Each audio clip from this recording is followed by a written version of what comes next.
¿Qué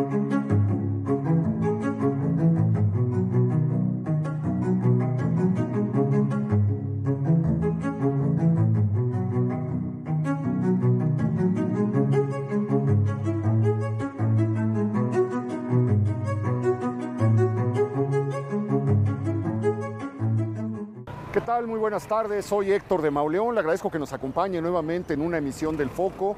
Estamos caminando en 5 de Mayo y el Callejón de la Condesa, pegados a uno de los edificios emblemáticos de la Ciudad de México, un edificio que le pertenece a la ciudad tanto como el Monumento a la Independencia, como el Monumento a la Revolución, un referente del centro histórico, que es esta hermosísima Casa de los Azulejos. Nos acompaña nuevamente nuestro amigo del programa, casi el padrino del Foco, Chuy Campos. Recuerde usted, hemos estado caminando, recordando los lugares del centro histórico en los que se cometieron los grandes crímenes a lo largo de los siglos, a lo largo de los años. Y en esta ocasión, bueno, bienvenidos. Gracias. En esta ocasión, Chuy nos ha citado en este lugar, porque pues, cuando uno viene aquí a echarse un café después de 1914, 1918 me parece que es el año en el que se instalan los hermanos Sanborn en este lugar, rentándole a la familia Iturbe el espacio. Desde ese momento pues, venimos a tomar un café, a echarnos los chilaquiles, las enchiladas suizas, los molletes, etcétera, sin imaginar que al pasar por este lugar pisamos el sitio donde estuvo una charca de sangre, uno de los crímenes célebres de hace 2 siglos. Exactamente, don Héctor Beca, ¿cómo están? Oigan, es que está bien olvidado el crimen de Andrés Suárez de Peredo y aparte la historia, el contexto del crimen, porque es ni más ni menos que uno de esos acontecimientos incómodos de la historia de México, que es el motín de la Acordada. Este motín que ocurre en 1828, un motín que tiene como resultado pues un enfrentamiento citadino sin precedentes. Pues una de las grandes convulsiones que ha vivido la ciudad junto con los motines de 1624 y 1692, equiparable a eso. Sería el tercer gran motín que está registrado por motivos electorales. Exactamente, es ya traemos en el gen. En la sangre. El problema es, y también es con uno de los consentidos de la historia patria, que es con Vicente Guerrero. Claro. Resulta que Manuel Gómez Pedraza en unas elecciones gana por el sistema de representación que había. Van a objetar que no era correcta la representación que había y va a ganar Gómez Pedraza. Inmediatamente esto ocurre en agosto, es Guadalupe Victoria, el presidente, el que está llamando a elecciones, y resulta que van a ser los meses siguientes completamente convulsos. Va a comenzar es Antonio López de Santana, el que va a decir, con 800 hombres se va a motinar, va a decir, yo no reconozco que gana López. Es el debut de Santana en la historia. Pues uno de los tantos, ¿no? Pues el primero, ¿no? Donde, bueno, había aparecido apoyando a Iturbide en el 21, pero digamos es el momento que, a partir de ese momento, no nos olvidamos de Santana en los próximos 30 años de la historia. Exactamente, es el que empieza el movimiento, ¿no? Ya después va a llegar al fuerte de San Diego en Acapulco, después va a llegar al Estado de México y finalmente en noviembre va a estar ya aquí en la ciudad, justo en la cárcel de la Acordada, que estaba en las afueras de la ciudad. Donde hoy está el hotel, el Sheraton. Exactamente, se le llamaba la Acordada porque se llegó a hacerlo por acuerdo, ¿no? Ese es el nombre, no tiene mucho chiste el nombre. Una cárcel horrible. Pero era una cárcel, exacta. Se inundaba, estaba en una zona pantanosa, cuando llovía el agua se metía, los presos vivían en condiciones espantosas. Hay relatos de muchísimos próceres de la Reforma que estuvieron encarcelados ahí. Guillermo Prieto, Zarco, ahí se enferma Zarco, ya contrae la enfermedad o acelera la enfermedad que lo va a llevar a la tumba, porque dice que eran unas condiciones verdaderamente espantosas en las que se encontraban los reos. Sí, era incluso, pues yo creo que la cárcel con más renombre de algo cruel que te podía pasar era estar en la cárcel de la Acordada, en la prisión de la Acordada. Pues resulta que llegan el 30 de noviembre, un brigadier de apellido Lobato va a ser el que va a estelarizar, aunque no es el único, ¿no? Son 3 más los que comienzan el motín. Ya para el 2 de diciembre están pidiendo a la gente que se una a ellos, ¿no? Va a combatir al gobierno en un primer momento, va a tratar de combatirlos, pero resulta que el Lobato, muy inteligente, va a ofrecer motines de guerra, y el que ofrece ni más ni menos es el Parián. Toda la gente que se una a su revuelta va a tener como premio, como botín de guerra, la oportunidad de saquear el Parián. ¿Por qué no nos platicas, Chuy, rápidamente qué es el Parián? No, bueno, es que el Parián es el lugar en donde todo mundo quería ir a comprar las cosas más bonitas, las cosas más llamativas, donde ibas a hacer vida social, era el Parián. Estaba en la actual plancha del Zócalo. En el centro del Zócalo. Frente al portal de mercaderes, ¿no? Era un lugar muy bonito, se vendían sedas, se vendía toda clase de ropa fina, y bueno, pues esto, obviamente, para las personas que estaban presas ahí y para la gente que jamás iba a poder comprar algo en el Parián, pues lo sedujo poderosamente. Entonces, para el 4 de diciembre, la gente que estaba luchando en contra de la insurgencia, del motín, se va a unir a la causa del Lobato. Esto va a desembocar en algo terrible. El saqueo mayor que ha habido en la historia de la ciudad no se ha vuelto a repetir. Bajo el grito vivan Guerrero y Lobato, y viva lo que arrebato, es decir, lo que me carranceo, para decirlo exactamente, en términos todo lo que podían revolucionarios. todo lo que podían llevarse lo trataron de hacer, lo llevaron, hubo muertos, empezaron con el Parián, y después al chico rato ya era todo tipo de comercio que podían saquear, lo saqueaban. La gente que se resistía pues terminaba muerta, no podían contra tal cantidad de gente. Cuenta Carlos María de Bustamante cómo vio a uno de los grandes generales, desea sacar preciosidades del Parián. Ahí estaban las tiendas de los españoles, también hay que decir eso. Exacto. Los comerciantes, los ricos comerciantes españoles, cada uno en una tienda tenían talegas completas de plata, de monedas de plata, y algunos de los productos más exclusivos, como nos contaba Chuy.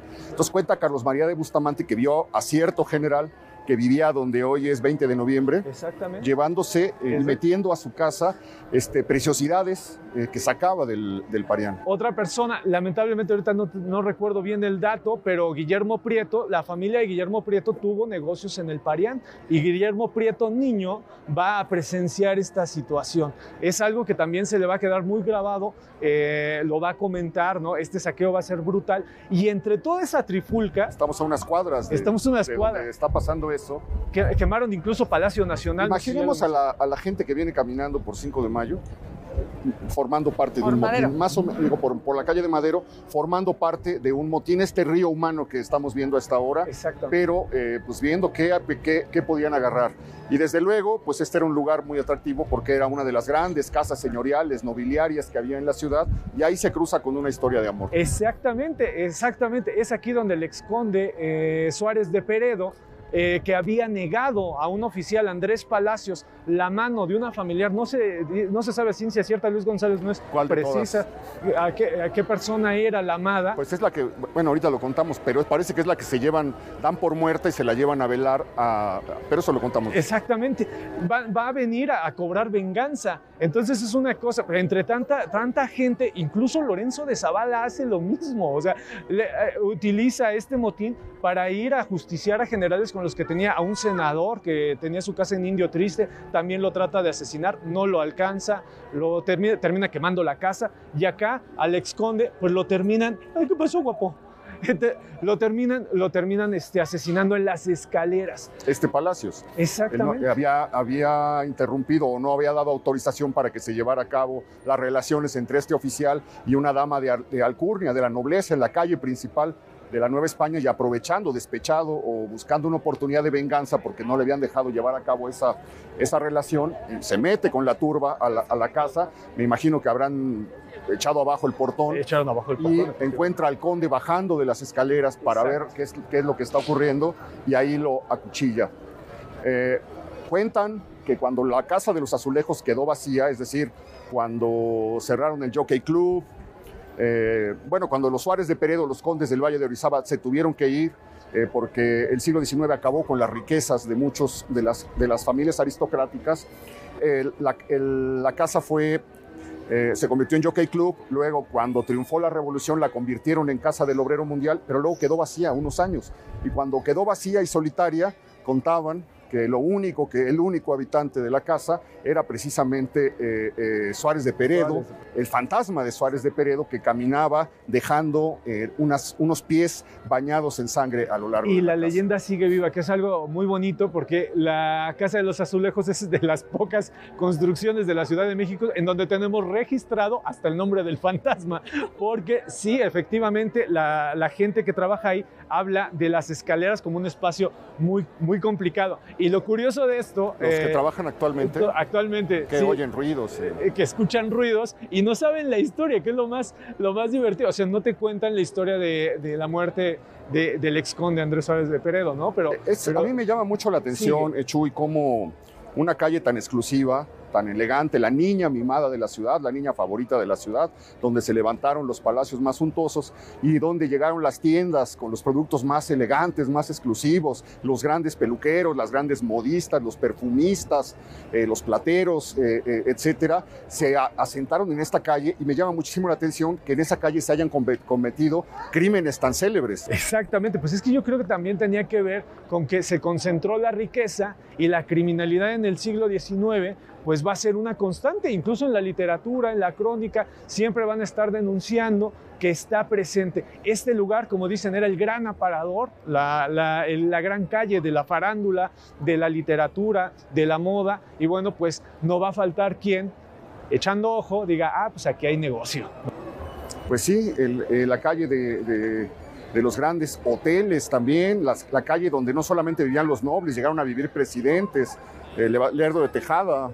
El presidente Lerdo de Tejada llegó a vivir en esta calle, y pues la calle donde vivió un emperador, ni más ni menos, la calle de Agustín de Iturbide. Claro, primer emperador de México. Así es. Ni más ni menos.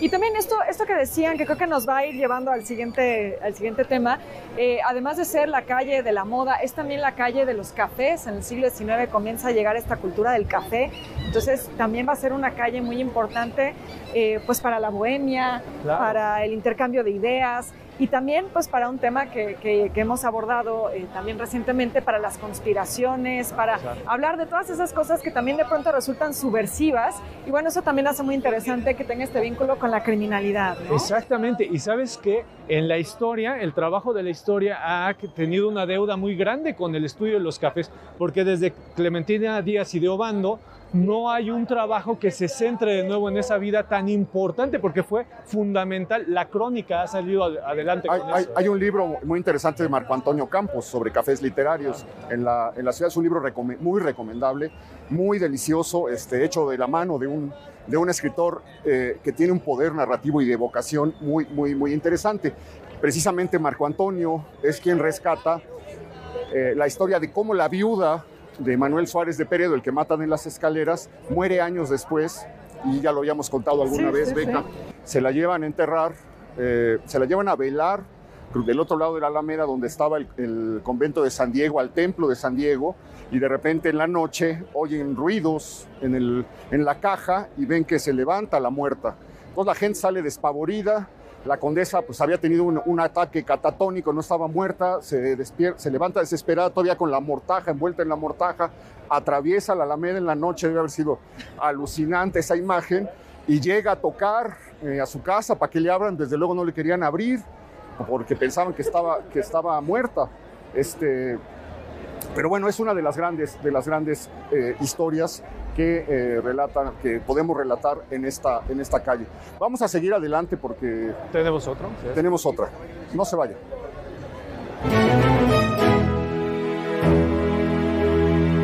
Porque sabemos que el mundo cambia, nosotros evolucionamos con él. Y en ADN 40 seguimos transformándonos. Aquí le presentamos nuestro momento ADN 40. Nos convertimos en la central de noticias que te mantiene informado. Tenemos buenas noticias. Vamos directamente con la información. Y conectado al mundo en tiempo real. Dejamos los foros de televisión y nos vamos a donde se mueve la información. Acompáñenos con las noticias. Porque tenemos una cobertura nacional e internacional. que aquí todos los días informamos. Con los mejores periodistas y líderes de opinión que te informan. Prepárese para informarse porque arrancamos de una vez. Desde todas nuestras plataformas. Estamos a través de la televisión, por supuesto, a través de nuestras plataformas, de todas las plataformas acompañándolo. Descubre la nueva programación, porque si nos buscas, nos encuentras. La tele evoluciona. ADN 40. Siempre conmigo. De Distrito de Columbia. Colapso de la línea 12 del metro. No, una sociedad que no está acostumbrada. Los efectos robaron un automóvil. Alcanzó un nuevo récord histórico al ubicarse 9.1. Como seguro médico, dental y también planes de seguro. Como cada tarde estamos en su pantalla, pero también en las calles de la Ciudad de México. De la ciudad de Tamaulipas, una pipa de gas que intentaba ganarle el paso al tren terminó. Me recibes y te recibo. ADN 40, siempre conmigo. Evolucionar es diversificar el modo de pensar y eso es una base fundamental en el quehacer de informar. Es afinar la escucha y escuchar lo que están diciendo nuestros televidentes. Es saber en dónde estamos y ser parte de lo que pasa. Evolucionar es cambiar, adaptarse, transformarse. El mundo ha evolucionado sin duda y también la manera en la que consumimos la información. El periodismo hoy es compromiso social, es debate y opinión sin falsas neutralidades, pero con mucha apertura. Informar para mí es un compromiso. Y siempre desde el lugar de la noticia. Porque lo que usted ve en la pantalla todos los días no se puede hacer solo, se hace con un gran equipo. Colaborar de aquí para allá, pero también de allá. Comenzamos con la segunda parte del recorrido. Estamos frente al Palacio de Don José de la Borda, que tiene el balcón más grande, más largo del centro histórico. Ocupa media manzana y media manzana sobre la calle de Bolívar. En ese lugar, en uno de los, ya cuando dejó de ser la Casa Borda también, se volvió locales para la renta. Y en la parte de arriba, más o menos por el tiempo en el que llegó el Salón Rojo, el gran cine de la ciudad, porque estamos en la calle donde empezó el cine también, se instalaron las instalaciones, las oficinas de la revista Moderna, una revista que trajo un aliento nuevo, un espíritu nuevo a las letras mexicanas y donde se congregaron un montón de jóvenes porfirianos de gran talento, como José Juan Tablada, formaba parte de este grupo Balbino Dávalos, Rubén M. Campos, Bernardo Couto, Ciro B. Ceballos, Luis G. Urbina. Julio Ruelas. ¿Cómo olvidar a Julio Ruelas? Que era el ilustrador, el que hacía las portadas, etc. Y entonces cuenta Rubén M. Campos en sus memorias cómo, para celebrar los grandes triunfos, porque la revista Moderna lo que quiso fue convocar a todos los artistas de la Ciudad de México. Entonces los citaban a conferencias que daban aquí, a reuniones, pero al terminar atravesaban la calle, se iban hacia donde está este edificio horrible. Había uno de los primeros bares que llegaron a la ciudad, que era el Salón Bach, famosísimo lugar por su barra de caoba que recordaba, al entrar a ese lugar uno sentía que estaba como en Nueva York o en San Francisco, recordaba otras latitudes. Llegaron los primeros cócteles, las primeras bebidas frías, mesas de mármol. Los meseros por primera vez dejaban de ser los viejos españoles barbudos sin rasurar que atendían las tabernas del virreinato. Estos vestían de blanco con una corbata de moño, con una servilleta. Eran solícitos. Cuentan que si no tenías para pagar la cuenta, el señor Bach te decía: no te preocupes, mañana pasas. Algunos se les pasaban las copas y no pagaban, pero regresaban al otro día, me imagino que a curarse la cruda y al mismo tiempo a pagar. Entonces atravesaban estos muchachos y se metían a este lugar que desde entre 1890 y 1900 se volvió el gran centro de atracción de la vida literaria, de la bohemia literaria, para decirlo más exactamente, de la cabeza de un muchachito de 17 años que lo habían mandado a los 15 años sus papás a Europa, un joven muy rico, Bernardo Couto. Y este joven, que era inteligentísimo y talentosísimo, se mezcló, conoció pues, a los grandes talentos de fin de siglo y se envenenó de la bohemia del fin de siglo, de la depresión, del spleen, de las drogas, de todas las cosas que esos jóvenes del otro cambio de siglo estaban experimentando un poco para sacudirse el letargo de una vida burguesa. Aquí en México, pues la vida de la dictadura porfiriana, que estaba cercada por la moral y por la hipocresía. Y entonces él regresa les da el dinero para que Tablada haga la revista moderna que él quería hacer, y entonces se hace esta revista que es formidable. Si usted va alguna vez a la hemeroteca o hay una edición facsimilar del Fondo de Cultura Económica, cómprela y deleítese y maravíllese, dándose cuenta además de cómo eran los talentos de hace un siglo y la pobreza de los talentos de nuestro tiempo. Sí, claro. Es brutal, simplemente la enumeración de nombres que hemos hecho basta para apabullar a cualquiera, pero vea las ilustraciones de Julio Ruelas, vea los poemas, las traducciones, los relatos, los debates, las discusiones que se hicieron en esa revista, y la mayor parte de esas discusiones se llevaron a cabo en el Salón Bach, que estuvo aquí, en este lugar. En el número 32. En 1932 pues ya había cambiado el público, los clientes eran Agustín Lara y Guti Cárdenas, los grandes cantantes, la mayor parte de los modernistas había muerto o estaban ya enfermos, ¿no? Tablada muere en 45, pero ya bastante deteriorado de salud, etc. Pero en 1932 había cambiado el destino de este lugar, y se había vuelto, más que ese bar, digamos, neoyorquino que les tocó a los porfirianos, se había vuelto ya un lugar que era más bien un after hour. Exactamente. No, era un bar que permanecía abierto hasta las altas horas. Sí venían los famosos, llega Guti Cárdenas en la cima de su fama a este lugar, y me parece, Chuy, que esa es la historia que nos vas a contar. Exactamente, un Guti Cárdenas que también una persona de mucha lana, una persona acomodada, que estudia en Estados Unidos, que no tiene como que esta idea, la familia, de que triunfe en ambientes artísticos. Ellos lo que quieren es que continúe con el trabajo empresarial. Guti se rehúsa. Cuentan, hay historias muy pintorescas de cómo el tío, gracias a un peluquero, el barbero, la figura emblemática de la oralidad, ¿no? Es el que le enseña a cantar. Y bueno, pues eso es el sello de Guti Cárdenas, ¿no? Platicando con gente que sabe, como Pavel Granados, por ejemplo, te decía, es que Guti no suena a ópera. Y eso era lo que tenía ese corte de los 30s, ¿no? El corte musical de los 30s era muy operístico, y Guti viene con este emblema de la trova yucateca a darle un refresco a lo que estábamos escuchando en ese momento. No sé, yo creo que ya Guti, ya muchos jóvenes ni saben quién es, ya no lo escuchan. Como que esa música se ha ido evaporando, disolviendo, pero eran canciones que parecían poemas, sí, modernistas. Nunca era una de las grandes canciones, El Rosal Enfermo. Eran canciones llenas de imágenes, cuya letra estaba llena de imágenes casi modernistas. Claro. Y este personaje triunfa en Nueva York, graba en Nueva York, se vuelve la música, el telón de fondo de toda una época. Claro. Y compite con Agustín Lara, que ahí se van dando un mano a mano entre los dos. Incluso interpreta canciones de Agustín Lara, es que son del periodo. Las vidas son muy distintas, ¿no? La de Agustín Lara es una vida cruda, la de Guti Cárdenas es un poco más embelesada, pero la situación es que de la mano de Ricardo Palmerín, de Pepe Rodríguez, hacen la nueva trova yucateca. Como dice don Héctor, en Nueva York pues graba una cantidad impresionante en un cortito tiempo, se vuelve una estrella de la noche a la mañana, y bueno, a los 26 años, cuando está justo en la cúspide de su éxito, aquí en el Salón Bach, se da un problema de copas. Hay dos versiones. Es que es interesante porque el Universal hace la cobertura. El Universal es el que hace la cobertura de este crimen en el Salón Bach. La primera es muy divertida porque cuentan que Guti Cárdenas estaba con estos dos españoles de nombre Ángel y José Peláez, y que estaban jugando a las forcitas. Esa es la primera versión que van a dar.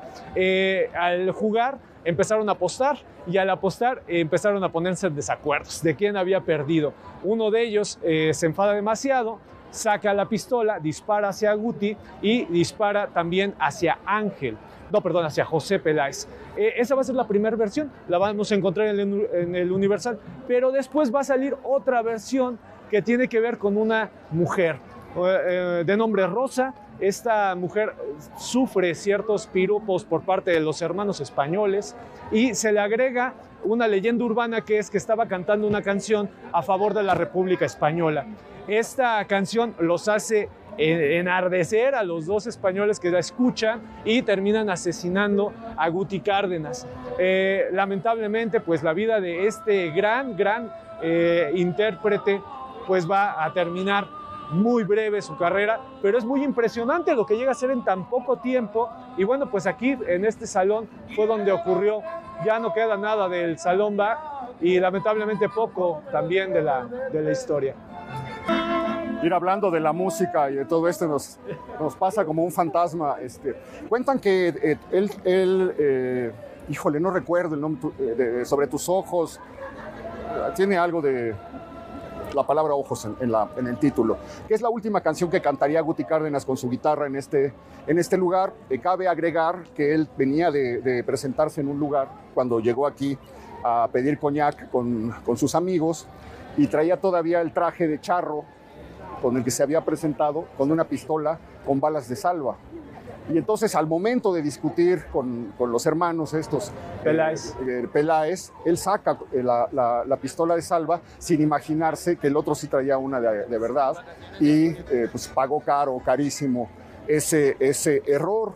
Se cuenta que esa muerte desbalanceó la música mexicana. Si Guti Cárdenas no se hubiera muerto, probablemente no hubiera existido Juan Gabriel, porque la muerte de Guti Cárdenas mata una corriente musical y deja viva solamente otra, que era la que encarnaba Agustín Lara, Luis Alcaraz y el tercero. Queda una trilogía.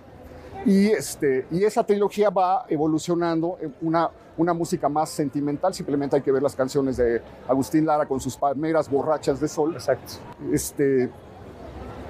Que va derivando y se va volviendo, o va modelando, digamos, la música popular mexicana hasta la llegada de gente como Juan Gabriel, que sería pues el último gran descendiente de estos dos personajes. Está en el Universal también el relato de un terremoto que ocurre, de ahora que están de moda los terremotos.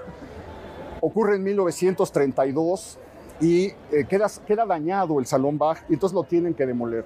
Después de eso, el Salón Bach se cambia a 5 de Mayo y Bolívar en un subterráneo. Se llevan el mobiliario, se llevan la barra y se llevan los reservados que duran ahí durante muchísimos años, según la leyenda, y este lugar es demolido y ocupado por un edificio que de los años 30, que no sé si quedó dañado en el 85 o algo pasó. Debe haber ocurrido algo en 1985 en ese espacio, yo no lo recuerdo, pero bueno, pues se levanta esa monstruosidad que tenemos ahí, que rompe completamente el sentido de la calle, el estilo de la calle, rompe con todo lo que es la Avenida Madero. Son parte de las barbaridades que hemos dejado que se cometan en esta ciudad, ¿no? Sí, ya no queda nada. Y bueno, sobre el Salón Bach, creo que también vale la pena decir, si efectivamente, como bien señala Héctor, ya no era ese Salón Bach de los poetas modernistas.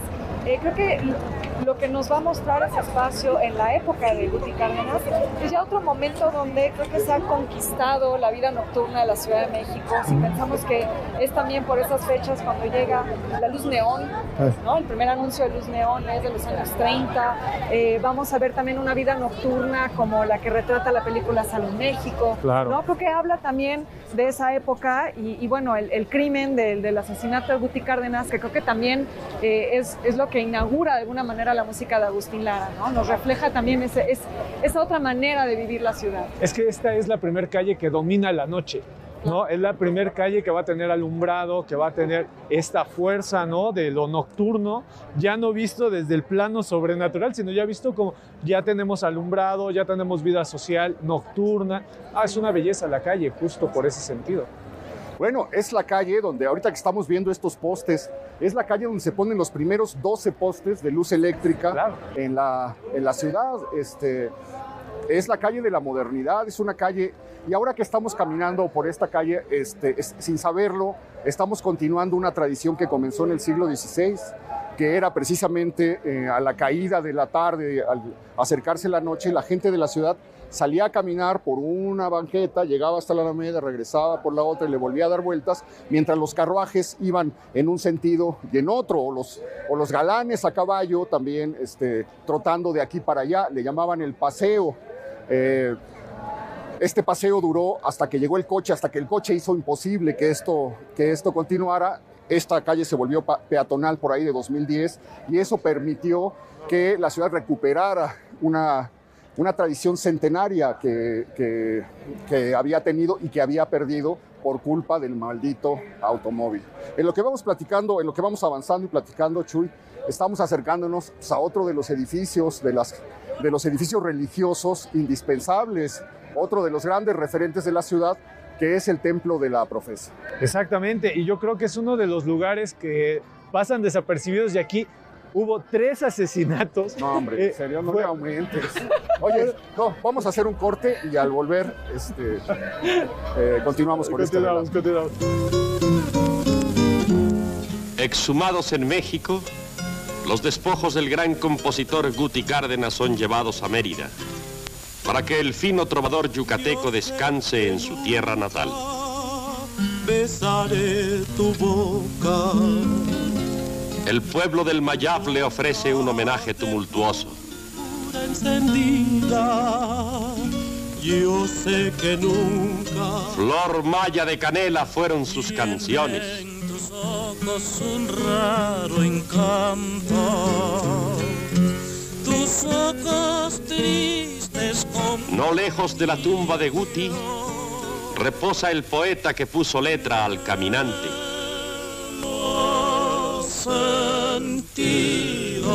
Lágrimas de emoción cuajadas con música eterna. Tus ojos dulces.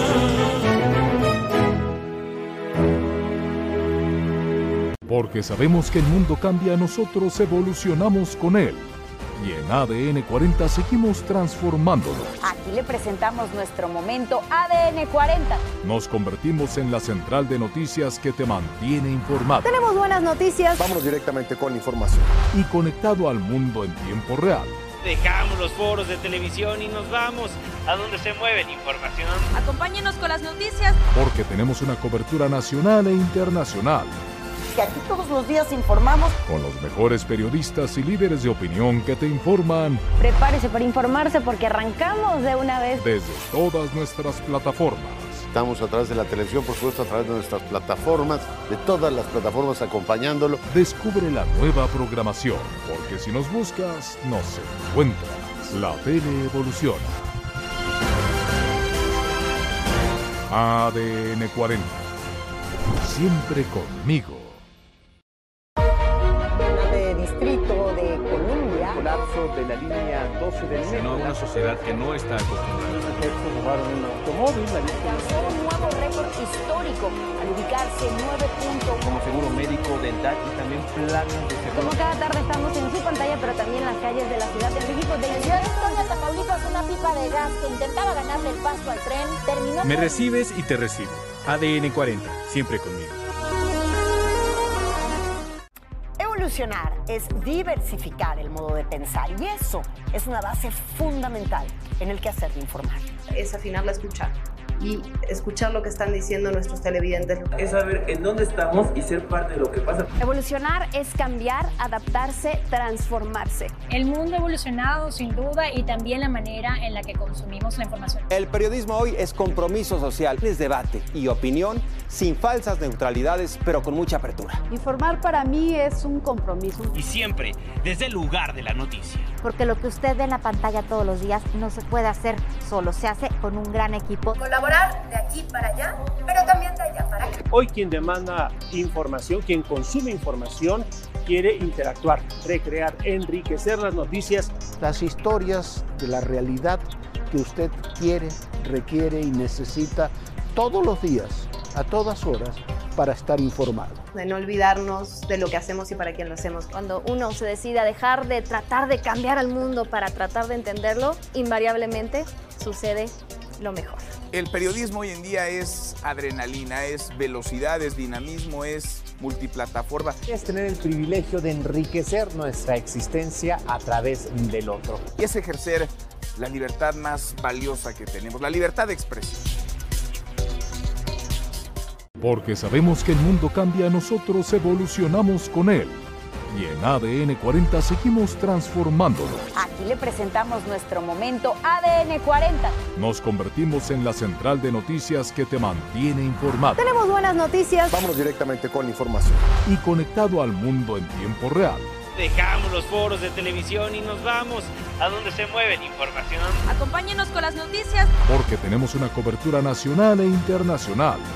Que aquí todos los días informamos. Con los mejores periodistas y líderes de opinión que te informan. Bueno, pues ya nos pusimos de acuerdo. Son dos crímenes aquí y un tercero. Exacto. Pero el de aquí, el que ocurre aquí en La Profesa, bueno, no ocurre en el templo, sino en una casa de oratorios que estaba pegada, ahorita vamos a pasar por ahí, en donde hoy es la calle 5 de Mayo. De hecho, cerraba, la calle 5 de Mayo no existía, la abrieron en 1900, con don Porfirio, para conectar Palacio y la Alameda, para hacer un gran bulevar, el bulevar moderno en ese tiempo. Pero si usted ha leído El nombre de la rosa o visto la película o la serie, se puede imaginar un poco lo que pasó, porque es un asesinato que ocurre entre hermanos, primero entre hermanos jesuitas. Ocurre el primero y comienzan a investigar qué fue lo que pasó, y entonces se va desarrollando una novela formidable que no conocíamos el final. Bueno, yo no conocía el final, nadie conocía el final hasta hace poco, me está diciendo Chuy, que encontraron el proceso del criminal, lo encontró Luis González Obregón partido a la mitad, le faltaba el final, entonces dijo, pues, ¿qué le pasó? ¿Cuál fue la sentencia o qué ocurrió con el criminal? Y nunca nadie supo, nadie supo, y ahorita me está contando Chuy que en España encontraron las hojas que faltaban. Imagínate qué maravilla. Es que es una locura. Y gracias a eso vamos a poder conocer el desenlace de un crimen que había permanecido en el misterio. ¿Por qué no nos lo empiezas a platicar y vamos dando la vuelta? Pues es que es desde cómo empieza la historia, en 1850. 1743 pasa. 1600. 1692 es cuando Nicolás Segura se vuelve rector y hace toda una vida intelectual. Pero en 1850, don Héctor, es cuando encuentra el cuerpo momificado, y ahí empieza la historia de esto, porque los jesuitas fueron muy meticulosos en que no se diera a conocer. Era algo muy, muy, muy feo lo que había pasado en 1743, justo que encuentran ahorcado al padre Nicolás Segura. Esto fue en serio... ¿Qué año fue eso? 1743. Fue el 7 de marzo de 1743. Este señor era una eminencia. Nicolás Segura fue uno de los jesuitas más eminentes que tuvimos. Miren, fue profesor de rectoría en San Pedro y San Pablo, que está adelantito de San Ildefonso. Fue museo de la electricidad, y ahorita no recuerdo bien. De las constituciones.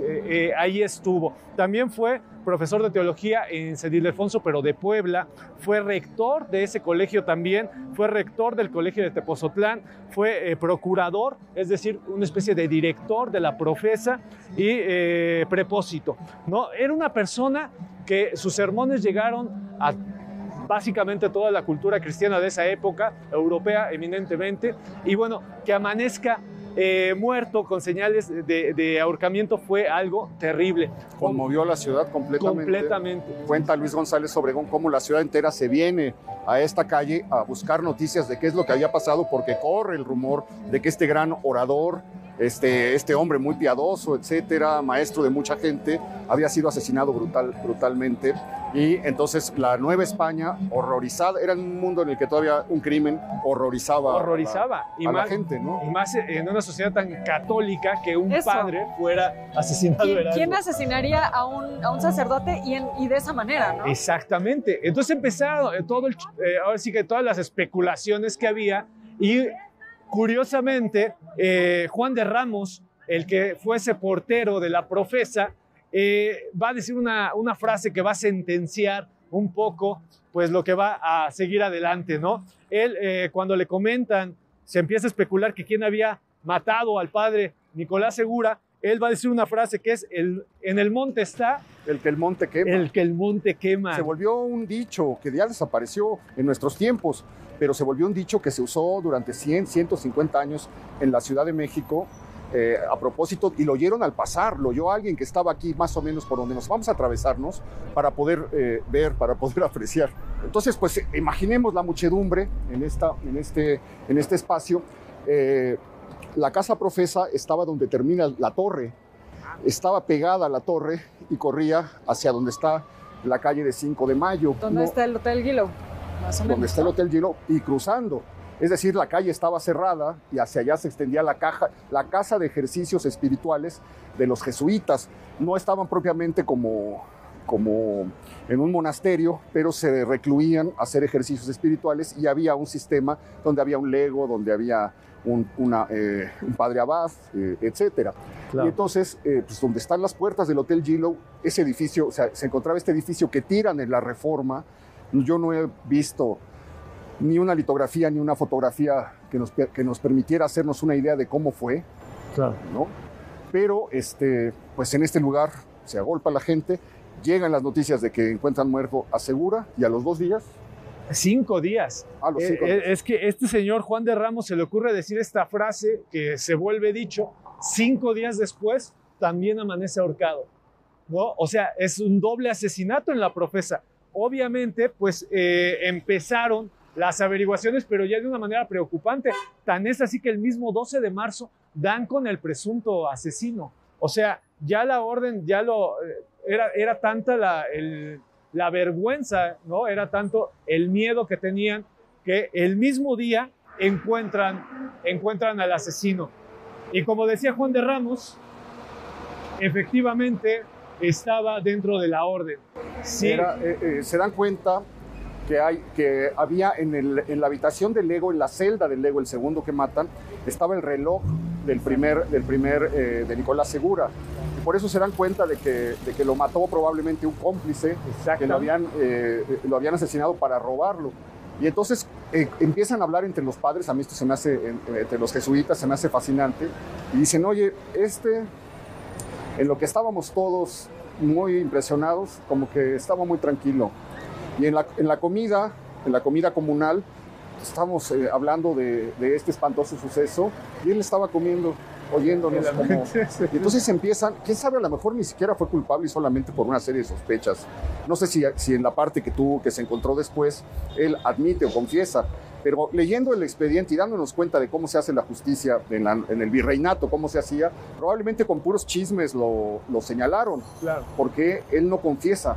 No, en ningún momento, pero es José Villaseñor, efectivamente. Villaseñor, sí. Villaseñor, que era muy cercano a Nicolás Segura, el que va a ser pues señalado como el autor del crimen, y Juan de Ramos su cómplice.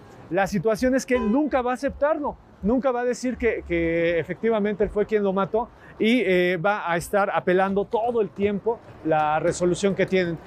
No se lleva a instancias civiles, esto es muy importante.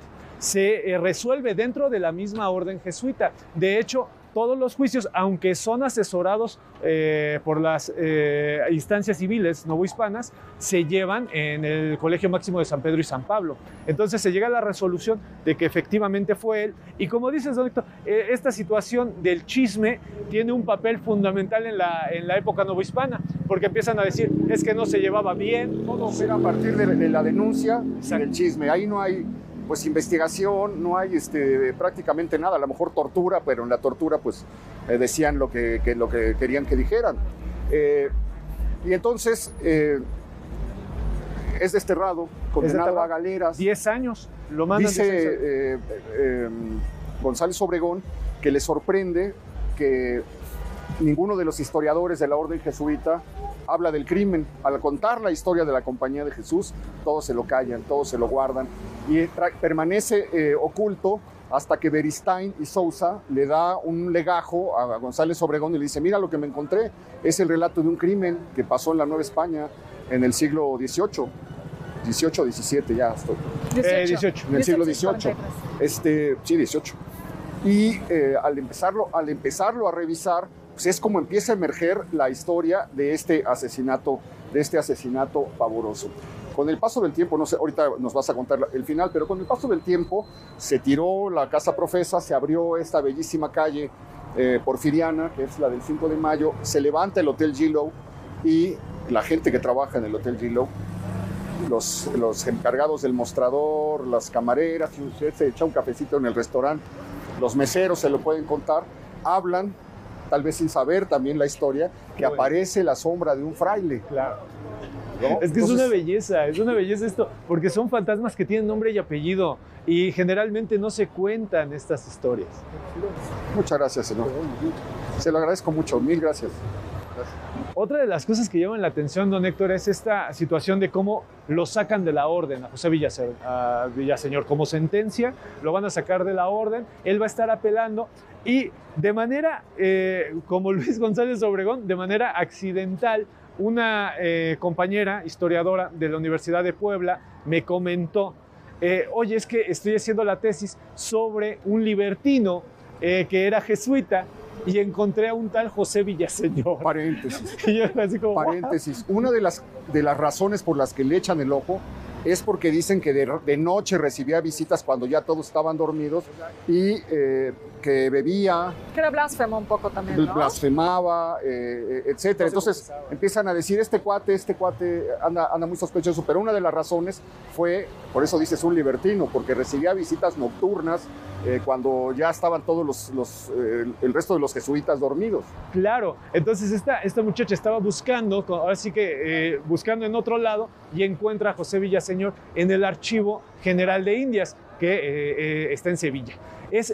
Encontramos que sí, efectivamente hay una continuación, sí se le da sentencia, sí se va a galeras y también apela a esta situación. Es que irse a galeras, Evita es la que sabe mucho de este tema porque trabaja muy bien el libertinaje, era una sentencia de muerte. O sea, literalmente era irse a galeras. Una persona pensará, bueno, pues se van 10 años al mar. No, era literalmente te morir. metías a unos calabozos a estar, pues como en la película esta de Ben-Hur. Exactamente. Y efectivamente tiene final. Le digo a don Héctor que le voy a presentar a Carlita para que le pase el documento y haga crónica, porque no tiene final. No, hay que contar, es una historia que hay que contar. El crimen de la profesa. Y pues estamos en esta calle. Esto desaparece. Cuenta José María Marroquí que cuando tiran la casa de ejercicios espirituales de la profesa, la gente no quiere comprar en estas propiedades porque está santificada. Claro. ¿Cómo voy a comprar algo que tiraron estos ateos? Claro. Nos va a castigar Dios, etcétera.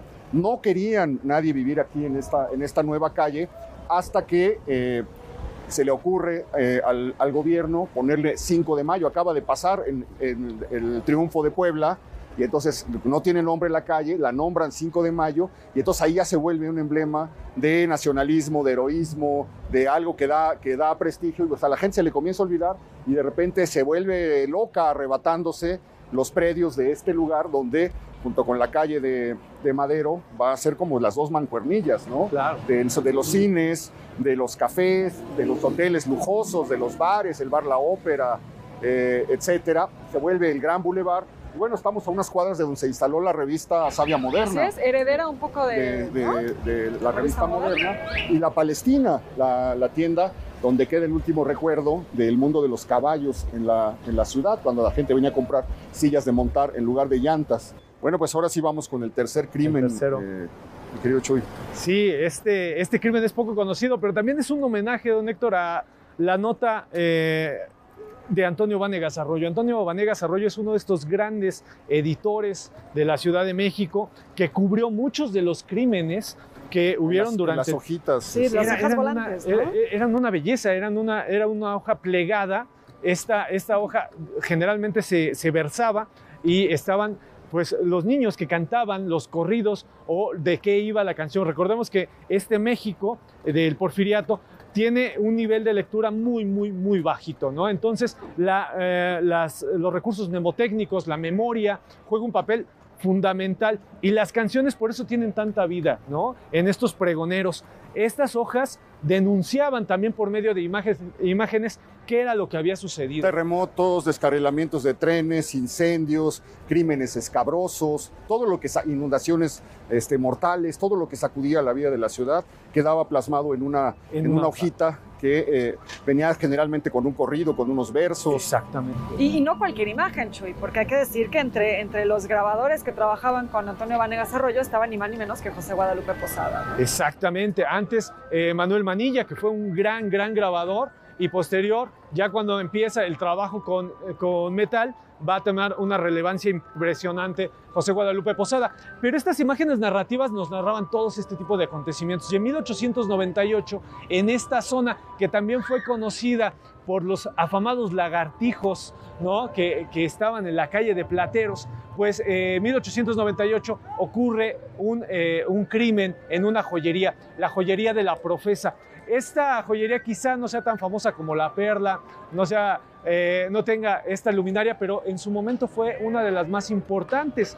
Y bueno, para 1898, Tomás Hernández, una persona de edad avanzada, era el dueño. Se cuenta que en marzo de 1898, al cerrar la joyería de la Profesa, una persona de lente oscuro y de ¿Dónde barba, se ubicaba la joyería? A un lado de la Perla estaba la joyería de la Profesa, ¿no? de la actual Perla. Esta persona va a interrumpir justo cuando está cerrando la joyería, Tomás Hernández, y le va a pedir un reloj. Le va a decir, me urge que me venda usted un reloj. El señor, para no negar la venta, no salar la venta, pues accede, e inmediatamente de que entra este señor muy bien ataviado, muy bien arreglado, pues va a entrar otro con un zarape rojo, cuentan, ¿no? Y al momento ya van a ser 4 personas las que van a estar adentro. Lamentablemente se les sale de las manos el robo y no contaban con que Tomás Hernández iba a traer consigo una pistola. Entonces el señor no va a dudar en sacar el arma y tratar de defenderse. Al final de cuentas estaba siendo asaltado y violentado. Uno de los secuaces que está perpetrando el robo trae un puñal y, sin pensarlo, miedoso de que le vaya a quitar la vida a Tomás Hernández, va a clavarlo en repetidas ocasiones. La nota volante va a decir que van a ser 9 veces las que va a ser acuchillado Tomás Hernández. Y bueno, entran en pánico, sacan lo que pueden y se retiran del negocio. Es hasta ya entrada la noche cuando se dan cuenta de que está abierta la puerta de la joyería y no está prendida la luz. Entonces los veladores van a sospechar que algo está ocurriendo, algo mal está ocurriendo. Teófilo Martínez es el velador de la joyería de la Perla y va a decir, pues vamos a ver qué está pasando. Al entrar a la joyería se dan cuenta de que está muerto Tomás Hernández y empiezan las averiguaciones. Pero imagínense ustedes el impacto de uno de los lugares que estaban más asegurados, que estaban más cuidados en la ciudad, que tenga este tipo de crímenes. Entonces, bueno, fue un impacto muy grande el que tuvo la ciudad. Y empezaron a reclamar no solamente esto, sino que también empezaron a reclamar que era un mayor de edad el señor que había sido asesinado y que la policía no estaba haciendo nada. Bueno, pues empiezan las averiguaciones y obviamente ya como estaba en duda todo lo que representaba el comercio de la zona, me imagino que los mismos joyeros insistieron en que se diera con las personas, van a empezar las averiguaciones. El cuchillo que deja en el lugar del crimen, en la joyería, va a ser el que va a dar con el paradero de estas personas. En la calle que está a un lado de Escalerillas, si mal no recuerdo se llama El Refugio, en este momento, recordamos que en 1898, es en donde se vende este cuchillo. Obviamente van a decir, sí, es una persona afrancesada, es una persona que parecía de otro lugar la que compra el cuchillo, y gracias a ese cuchillo y a un investigador ya jubilado que andaba en los bajos fondos, van a dar con que se había dado ahora sí que con toda la banda que se había pensado este crimen, ¿no? Va a ser Augusto Treffel, una persona de descendencia francesa, la que va a idear junto con otras 6 personas el robo a la joyería de la Profesa, y eligieron a Tomás Hernández por ser una persona avanzada de edad. Nunca pensaron, ellos en sus declaraciones van a decir que nunca pensaron que se fuera a defender. O sea, todavía en ese cinismo van a decir, no, es que como era una persona mayor de edad, nosotros no pensábamos que trajera una pistola, y cuando nos empezó a disparar, le quitamos la vida. A la tercera puñalada, las tres primeras fueron de muerte. Este muchacho entró en pánico y bueno, pues ahí queda en el olvido, literalmente. Se hizo un corrido. José Guadalupe Posada y Antonio Vanegas Arroyo hacen el corrido del crimen de la profesa, y bueno, pues uno va a pensar que va a hablar del padre Nicolás Segura, y no, habla del crimen de este señor, este joyero Tomás Hernández. Qué maravilla, qué historias hemos escuchado. Lamentablemente llegamos al final de nuestro recorrido. Quedan muchos lugares del centro con historias trágicas. Ahora que hablabas de estos, del asesinato de este anciano, recordé el de los hermanos Villar Díaz en la calle donde hoy es República de El Salvador. En fin, está el centro también lleno de historias sangrientas, de historias trágicas. Chuy, te agradezco muchísimo. Don Héctor, Beca, muchísimas gracias como siempre. Una delicia, gracias Beca. Espero que se la haya pasado bien y que se la siga pasando bien en lo que queda del fin de semana. Nos vemos la próxima, ya lo sabe usted, aquí en El Foco.